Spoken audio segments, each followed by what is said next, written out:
tient, elle fait un coup tactique pour aider Vos. En fait, on n'y croit pas à cet instant. En fait, elle a anticipé, on se dit, elle anticipe à une vingtaine de kilomètres de l'arrivée, avant les gros secteurs pavés, avant le carrefour de l'Arc. Donc on se dit, c'est bien, parce que derrière, Kopecky, elle va certainement attaquer, elle prend de l'avance, et comme ça, elle peut aller très loin. Et c'était bien, c'est vrai pour Marianne Vos, parce que derrière, elle n'avait pas donné un coup de pédale en plus. Mais en fait, elle était tellement forte qu'elle a pris tout de suite 30 secondes, et puis donc, 50 secondes à la fin. Elle nous a fait un numéro, et puis je dois souligner aussi que ça a été une course vraiment super à regarder, quoi, du début jusqu'à la fin.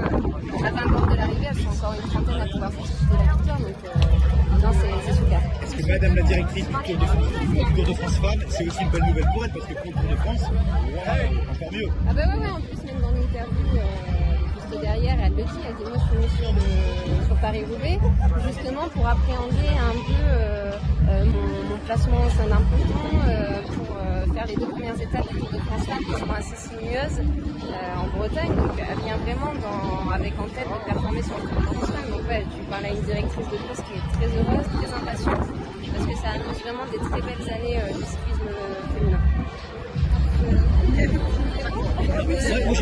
Marion Borras, elle a dit, elle est à part, elle fait partie de ce genre, c'est une catégorie à part, on regarde et on admire. On parle souvent chez les hommes des 5 fantastiques, des fantastiques.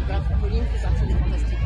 C'est la fantastique du cyclisme. C'est la fantastique, elles sont plusieurs. Le Kopecky, tu peux la mettre dedans, Denis Vollering aussi, mais c'est vrai que Pauline, ça fait déjà des années et des années qu'elle est dans le circuit professionnel. Elle a commencé le vélo, elle avait peut-être 6 ans. Et elle est toujours là à performer. Et puis quel exemple qu'elle peut être pour tous les gamins, mais pour tout le monde. Enfin, c'est la future idole. Déjà avec ce qu'elle nous avait montré sur les derniers Jeux Olympiques, elle était passée dans un niveau supérieur en plus que du sport, et là elle va continuer, quoi.